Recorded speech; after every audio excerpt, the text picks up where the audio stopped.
Hello, my name is Dave. I am a branch librarian at Kent District Library's Plainfield branch, and the following program is presented as part of KDL's commitment to equity, diversity, and inclusion. All questions today have been submitted by members of the community.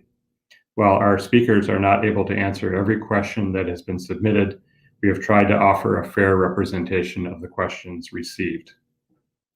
Anti-racism is, according to Georgetown African American Studies professor Robert Patterson, an active and conscious effort to work against multidimensional aspects of racism. More than being passively not racist, anti-racism is about actively working to create change.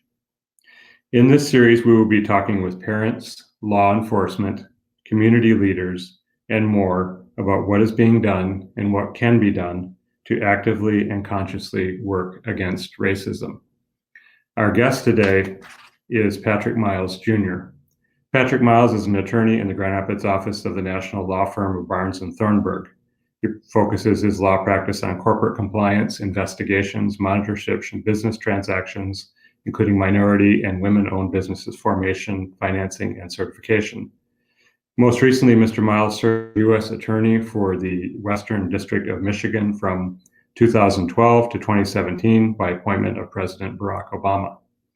As a federal prosecutor, he focused on prosecuting those who exploited children, committed violent crimes, or defrauded taxpayers, seniors, and institutions, as well as on improving relations between law enforcement and the communities they serve. Prior to his time in public service, Mr. Miles spent 21 years in private practice for large law firms in Grand Rapids. Mr. Miles has been recognized on Michigan's Super Lawyers list since 2006. He received the 2005 Outstanding Young Michigander Award from the Michigan Jaycees, the 1996 State of Bar Michigan Outstanding Young Lawyer Award, and a number of other awards from the Grand Rapids Chamber of Commerce, West Michigan United Way, NAACP, and the Grand Rapids Jaycees. Mr. Miles earned his Bachelor's of Science in Business Administration degree with a dual major in economics from Aquinas College. He earned his Juris Doctorate degree from Harvard Law School and is admitted to practice in Michigan and before the U.S. Court of Appeals for the Sixth Circuit and the United States Supreme Court. Patrick, thank you for joining us again today. You're very welcome. Thank you. It's good to be here. Thank you. The first question is, public perception of police and the criminal justice system is that BIPOC, or Black, Indigenous, people of color, communities are increasingly targeted. How can we ensure that public safety for all is in focus? Well, that's a very good, and it's a difficult question. I think that perception is well warranted. It began many decades ago here in the United States, and it was exacerbated probably by the war on drugs that started in the 80s that seemed to really target inner cities, even though drug use, statistics show that drug use is fairly consistent among all racial groups. And so the usage of drugs in suburban and rural areas is not less than what's going on in our core cities. So I think that feels like that was a target, as well as some policies that we saw in some cities, such as New York City with the stop and frisk, which also seem to target young men of color. And how to change that? Of course, we can change that from a statutes that our legislators make, as well as the way that laws are enforced by police departments. But also, one of the things that needs to change in law enforcement, especially in local police departments, is the change from a warrior mentality to a guardian. Protect and serve is what police are there to do. They're not there to do battle. They're not there to constantly engage in a war with the local population. And so that perception, that attitude, that culture that might pervade some individual officers as well as entire departments in cities needs to change. And so that's something that certainly can do to ensure that there's public safety for all when the police take on a protect and serve mentality again. Thank you. The second question is, as someone who has served as U.S. attorney, do you think laws are unfairly biased against people who are Black, Indigenous, and people of color? There were certain laws for sure, especially in the federal drug sentences, the mandatory minimums that were applicable to crack cocaine, for example, going back to the 80s and the 90s, where you saw some of the sentences for the possession or distribution of crack cocaine were 100 times greater than that for powder cocaine. And again, going back to that urban versus rural or suburban, or even higher income people who were using cocaine, powder cocaine, and possessing that or distributing that versus those who were at the lower income levels and in urban areas using crack cocaine.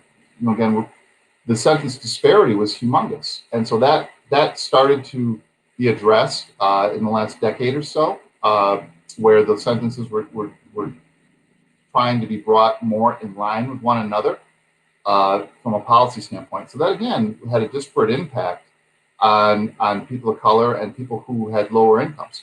And so that's something that is definitely being addressed. Now, in terms of, other laws being unfairly biased, I don't really, want to go into too many details or can't, but I think for the most part, the law is the law, and there aren't many that are specifically targeting people of color. Like I said, the sentences definitely had a disparate impact, but laws, I think, we all agree in our republic democracy that we are a nation of laws and that we have to follow those. And so there are certain implementations of things that have disparate impacts. There's no question about that. But if we want it, we don't like the laws, we can vote and have them changed.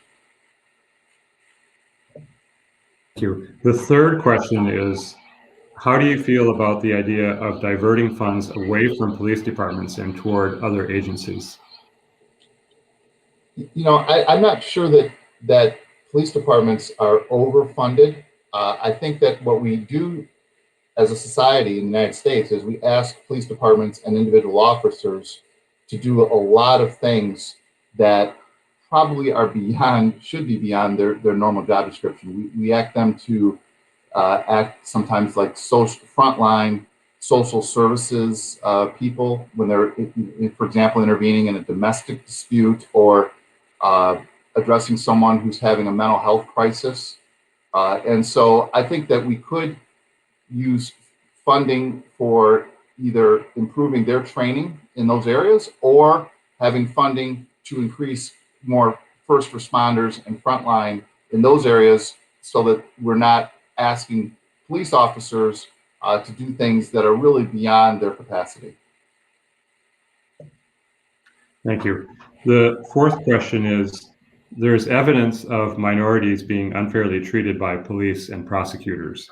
Do you see progress being made in the criminal justice system? If so, where? If not, why?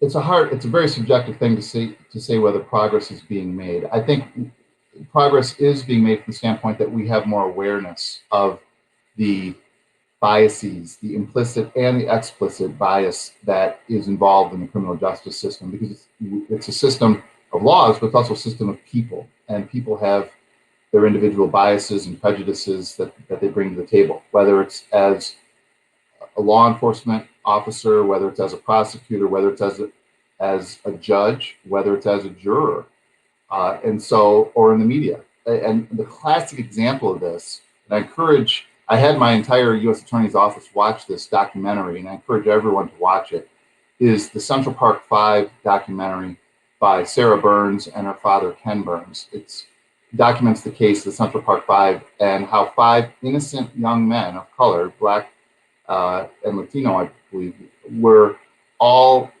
really railroaded, and everybody involved in the system failed. Even their own parents, their defense counsel, the prosecutors, the media, the judge, the jurors, just everyone involved failed the system, and it was a terrible example of how the system can really fail people. And I know there's a comedian who makes a joke about, in some professions, you say, oh, a few bad apples spoil the bunch, but in some professions we expect and need perfection. For example, airline pilots, right? You can't say that you're a 90% good pilot when 10% of your flights crash, for example. I mean, we really do need our justice system to be perfect, to really work well for everyone. And that's incredibly difficult, like I said, because you have individuals who are flawed by nature. We all are in that process, but we have to continue to improve it, and that's through awareness, and then through better trainings and so on. I know that there's a jury, a court, I should say, I believe out west, that for a federal court, that for every jury, they have a video before they start their service on implicit bias, and just again to be aware of your own biases and your own failings. People want to believe about themselves, oh, I don't see color, I don't have any bias, I'm fair, I'm neutral, but by nature we all do. That's the way we're created, and so we have differences, and so we have different experiences, and so that's something that we all need to be more aware of, and help make our law enforcement and criminal justice system perfect. If we really, that should be our goal. Thank you. Thanks for the documentary suggestion too. The next question is number 5. How have you seen the Michigan court system change since you left the U.S. West Michigan district? Are these changes positive or negative? Even though I still live in the West Michigan district, when I left the U.S. Attorney's Office in January of 2017. So now it's been over 4 years, and I really haven't been as involved with the court system in my private practice. And so I really can't speak to any changes in the court system, whether in the state or the federal courts. I'm just not able to comment on that. Thank you. Question number 6 is, do you believe police and prosecutors are at odds with each other? If you think there should be more changes, does it start with state politicians or local police chiefs? Actually, I think it's kind of the reverse. I think people perceive that the police and prosecutors are too much in league rather than at odds. I think they see that that's a kind of a team, and in some fashion it's set up to be, because that's the state, the power of the state to investigate and then prosecute crimes. And so law enforcement and prosecutors work together. Where there can be problems is when you have officers who have broken the law or violated people's civil rights, and then you have the problem if they are too much in league, and it's not easy for the prosecutors to bring those cases, or when the prosecutor does bring those cases, that causes tension. And so that is something that we always have to be mindful of in terms of that relationship. I think that one of the latter part, the second question about politicians making changes or police chiefs, I think actually, like I said earlier, we certainly can change laws that we feel have a disparate impact or are inappropriate. That can be changed at the ballot box and by our legislators. But I do feel like mentioning the police chiefs is a good point. I think they set the tone, the culture, the hiring of their officers and what they're looking for and the attitudes that they're looking for. And so the police chiefs are on the front lines and their officers are on the front lines, and they could be huge agents of change in the way they address 21st century policing. And I encountered some very good police chiefs in my time as U.S. attorney who were doing just that. And they were very willing to acknowledge the needs for improvement in policing and in their departments, whether it was on bias. They weren't in denial. They really accepted that they could improve and that they need to do better, and they could do better.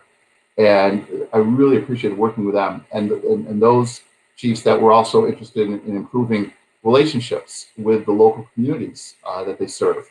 We set up groups called Advocates and Leaders for Police and Community Trust in several cities in the Western District, like Grand Rapids and Holland and Kalamazoo, Lansing, Battle Creek, Benton Harbor, and where we would have gatherings between local communities, representatives, and law enforcement leaders. And we would build a relationship through communication. You can't have a relationship without communication, and you can't have trust without a relationship. So it starts with communication, goes to relationship, goes to trust. And then when you have a crisis in your community, such as an officer-involved shooting or something else that sets tensions high, then you can have that relationship, that trust to fall back on to try to calm those tensions and to make sure the community doesn't erupt into something violent that we don't want to see, that no one wants to see, that will damage a community for decades, a generation. And so that was something that was very important to me as U.S. Attorney, because I did not want to see an event like a Ferguson, Missouri, or Minneapolis, Minnesota, or Baltimore, or you name it. I just didn't want to see that happening on my watch in my community. And so I wanted to make sure that the community could trust their law enforcement and vice versa, and that they would have a relationship. So we opened that communication channel here as much as we could. Thank you. And finally, the last question is, in a perfect world, what changes would you like to see law enforcement make in the future? Well, in a perfect world, I would love to see a world without bias, without prejudice, without racism. But to get there, again, I think we need to have more awareness, more acknowledgement, and then more trainings that are focused on addressing those things to help people become aware of them, and then to be intentional about addressing them and hopefully removing them. And so that would be something that would be wonderful. I also do not like private prisons. I don't like the private prison industry. I think that's the wrong direction for us as a society in America. I think that when you are profiting from incarceration and putting more people in prison, that's going to lead to the wrong incentives, the wrong laws, the wrong policies. And if that industry continues to grow, they'll obviously get lobbyists, and then they'll be lobbying federal and local and state legislators to have harsher sentences, because it's in their profit interest to have longer sentences that may not meet the crime. And as we've seen in our history, that those sentences are probably going to fall disparately on people of color, people in urban areas, people of lower income. And so that is something I really do not want to see in the United States in the future. Okay, thank you, Patrick Miles. Is there anything else you want to add as final closing comments today? Let's just say that for my service as United States Attorney under President Obama, I really enjoyed the challenges of that position and the positive things that we could do in the criminal justice system, in particular, from the U.S. Attorney's Office perspective. And I did observe firsthand how well the law enforcement works together, whether it's at the tribal, the local, the county, the state, the federal level. There is a great collaboration among law enforcement. And like I said earlier, I also appreciated those in law enforcement who were open in acknowledging the shortcomings that can happen in law enforcement and with individuals. And we're very willing to address those and engage the community and to try to improve their work and the work of bringing justice. And so we have a great community here in West Michigan, and I see so many people who are committed to continuing that tradition. And it was just an honor to serve, and it was a privilege to be here today to answer these questions from the public. So thank you very much for this. This is very important. Patrick Miles, thank you so much for joining us today, and we hope you all have a great day. Thank you again. Good morning. My name is Dave. I am branch librarian at Kent District Library's Plainfield branch. And the following program is presented as part of KDL's commitment to equity, diversity, and inclusion. All questions today have been submitted by members of the community. While our speakers are not able to answer every question that has been submitted, we have tried to offer a fair representation of the questions received. Anti-racism is, according to Georgetown African American Studies professor Robert J. Patterson, an active and conscious effort to work against multidimensional aspects of racism. More than being passively not racist, anti-racism is about actively working to create change. In this series, we will be talking with parents, law enforcement, community leaders, and more about what is being done and what can be done to actively and consciously work against racism. And I want to welcome today Undersheriff Charles DeWitt.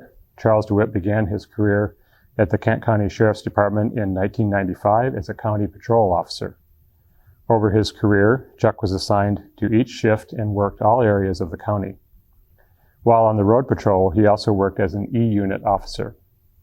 In 2001, he was assigned as detective in the Detective Bureau.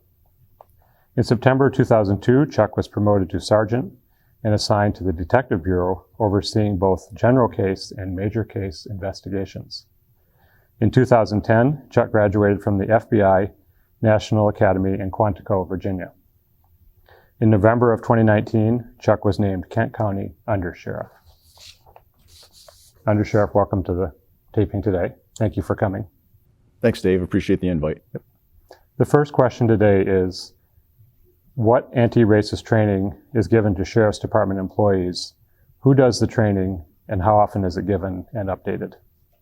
Yeah, so we take a look at this from a multitude of different angles, and it starts with the initial hire of an employee. Kent County actually gives this training to all of its employees, so it's just not the Sheriff's Department, which I truly do believe is the best approach to take, because you can find racism throughout the systems that everyone works in. But specifically, it's MyCQ, and it measures one's cultural competency, cultural intelligence. And what I like about the program is that, one, it identifies your strengths, it identifies your weaknesses, but it helps the employee through a strategy of coming up with a plan.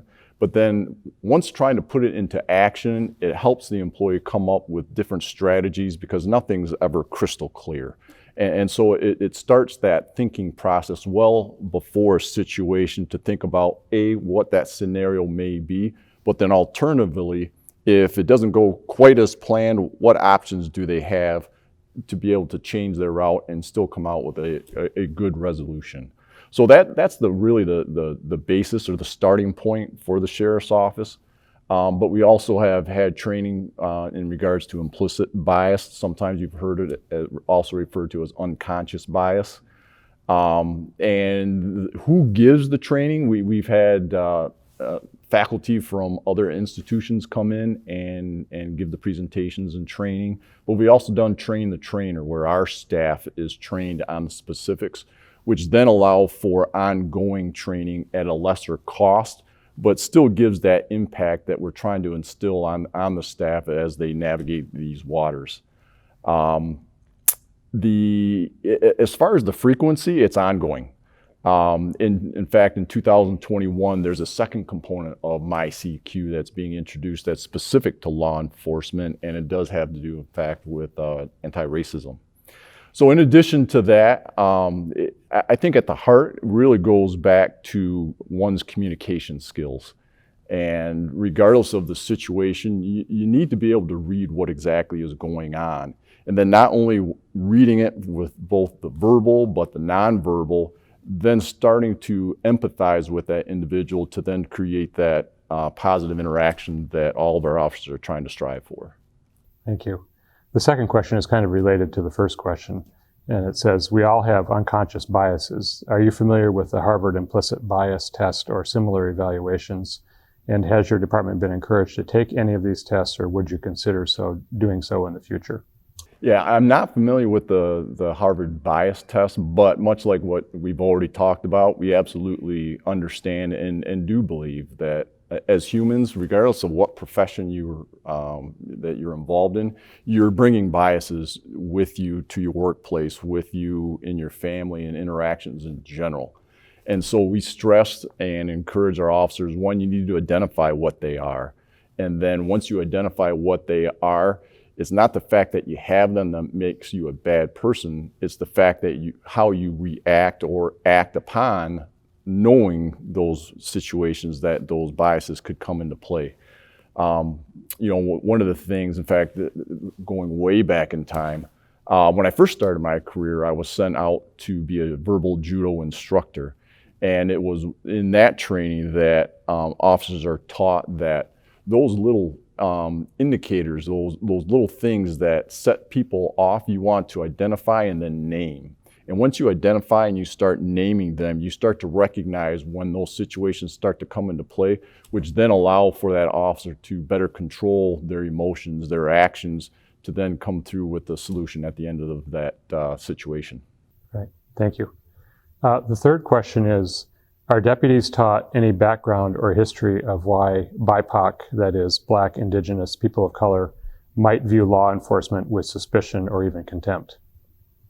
Yeah, so again, I'll go back to the MyCUQ, and there's a coming into law enforcement, you're going to come across a multitude of different ethnic, racial, gender situations that are going to influence potentially how that interaction comes into play. And not only how you as the officer comes into that situation, but how that person that you're coming into contact, they also potentially have those preconceived notions. They also have perhaps some lived experiences that are influencing how that interaction is going to take place.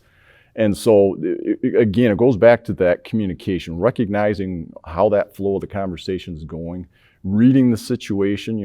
Officers are trained observers.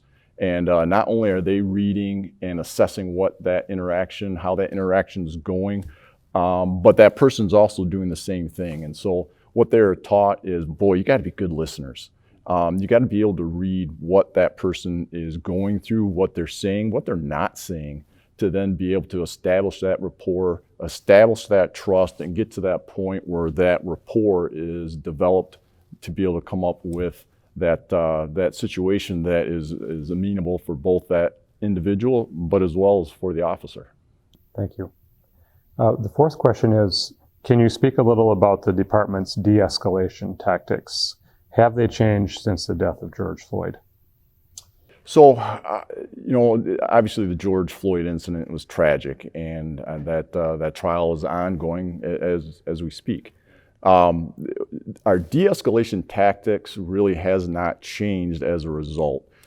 From day one, officers are taught there's going to be situations where force has to be used.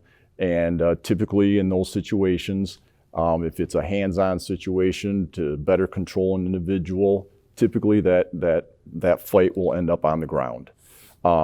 That's how you can control an individual to the best of the ability to be able to secure the handcuffs.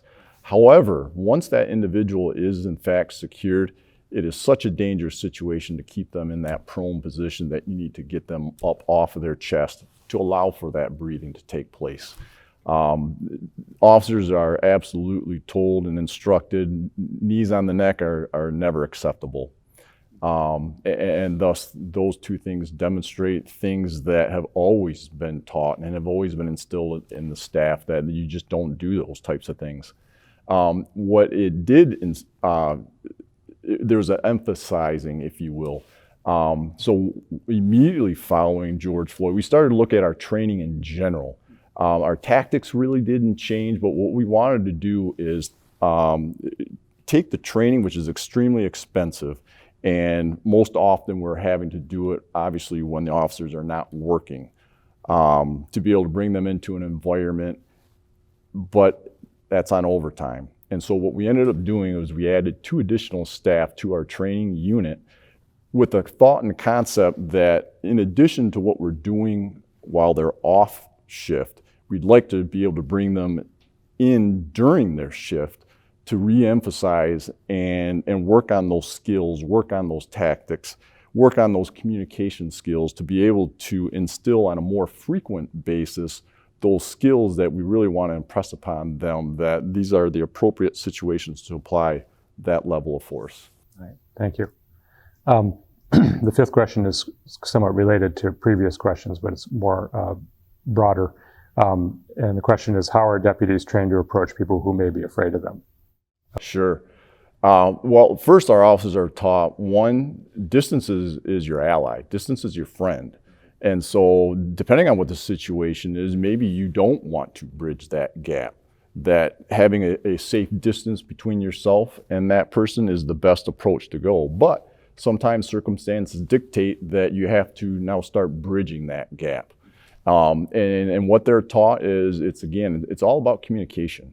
Verbalizing what your intent is, asking that person questions. And again, that does two things. One, it lets that person know what your intent is, but it also gets that person to start talking, so you start to have an understanding of what they're thinking, what they're processing, to try to alleviate those concerns and fears that they may have about you as a person or law enforcement in general. Thank you. The sixth question is, do deputies carry with them lists of resources for people who are homeless, need food or a meal, or may need mental health assistance? Sure. So officers carry what is a 211 card. So United Way puts together a brochure, and it has a multitude of resources that they can direct dial based on that list, the particular resource that they're looking for. All else fails, they can just dial 211 that they may not have been aware of, and then they can ask a person that is working in that call center the specific question that they may have. Great, thank you.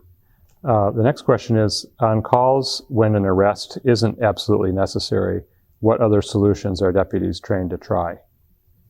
Anything that's on the table. And what I mean by that is an arrest is the last alternative, and really public safety is the driving factor, unless obviously the law tells the officer specific that an arrest must take place in that situation. So examples would be if there's a situation where you're trying to remove someone from a home, you don't have the lawful authority necessarily to make an arrest, you can just start throwing ideas out. Is there a family member that you can go to? Is there someone's house that you could go to? If you don't have a ride, can we provide that ride for you and take you to that location? Perhaps it is a shelter that they may go to, or if that person's in need of some mental health assistance, start working through the process of trying to identify the most appropriate resource for that person, whether it be the access center, or whether it be Pine Rest or Forest View, or perhaps even the emergency room, just depending on what that situation is.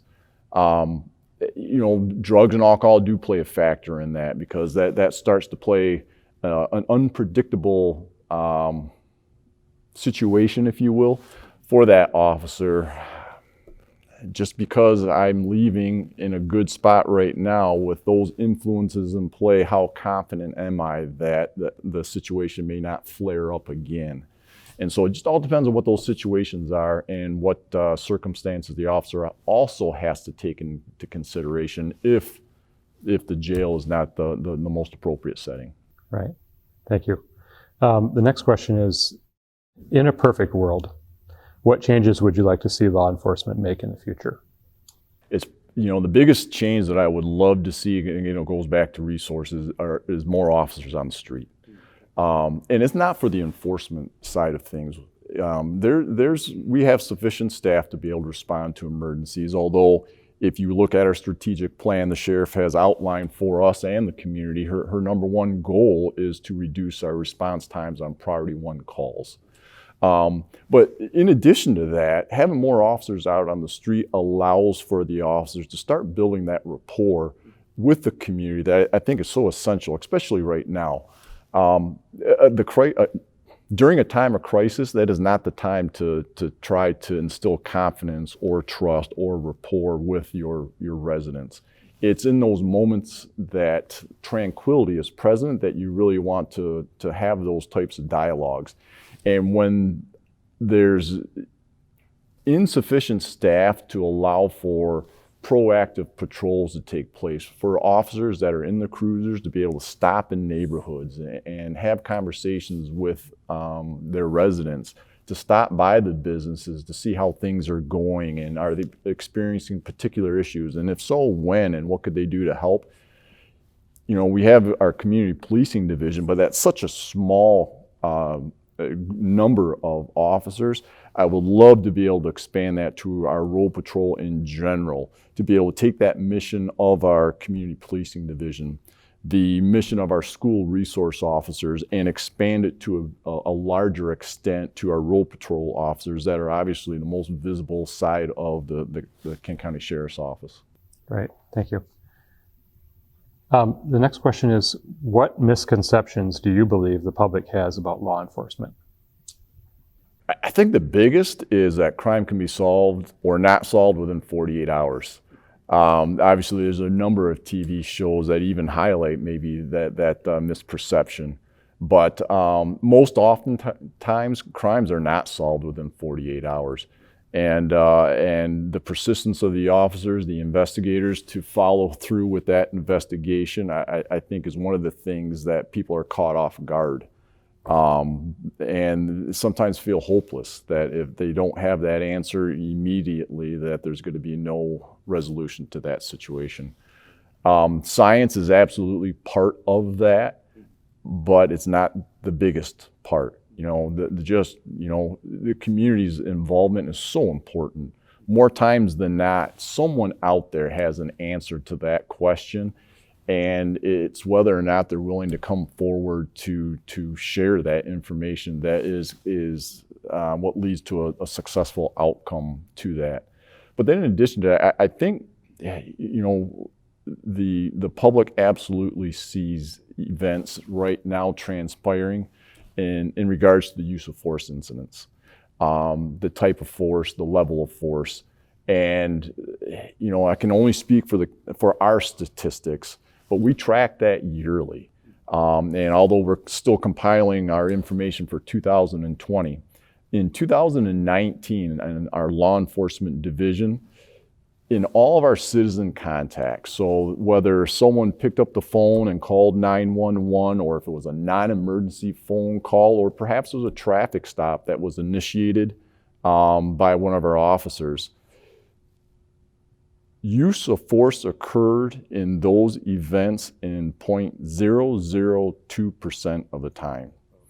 The vast majority of the time, our officers are able to de-escalate situations, communicate to a degree that instills confidence and persuades the individual into compliance. Another tough factor occurs in the correctional facility. And when someone's going to jail, that is obviously one of the most low points in their life. They could be under the influence of alcohol or drugs or rage, emotions, fear. And many times the arresting agency, they recognize that there is a potential volatile problem, either because they already fought with the individual out on the street, or just based on the communication between the point of arrest and into the jail, they're recognizing that they're going to need some help.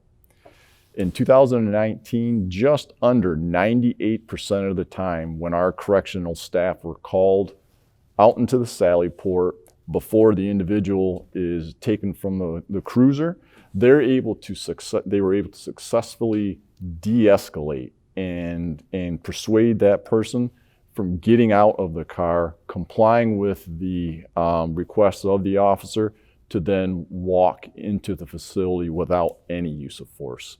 98% of the time. Unfortunately, there are those situations that mistakes are made, and there's answers and things that have to be explored, investigated, depending on the situations, perhaps even criminally charged.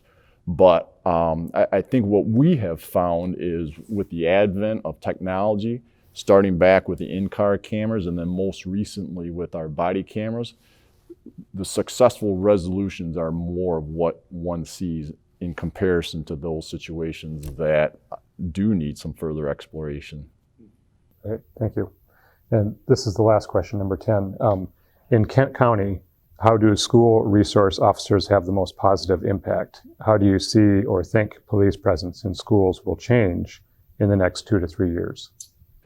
We are extremely proud of the work that our school resource officers do. They have a fantastic rapport, not only with the school administration that they are working alongside with, but also with the students.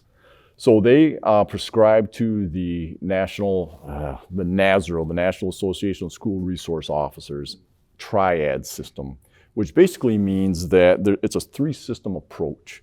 First, the officers are not there primarily for law enforcement purposes. The first role that they actually fulfill is through an educator's role.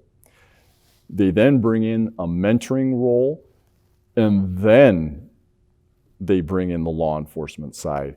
And so they're really there to, again, as an outreach, to provide absolutely a sense of security, not only for the students, but also for the faculty while they're in school, while they're in session. But they're more so there on a day-to-day basis, trying to put law enforcement in a different light.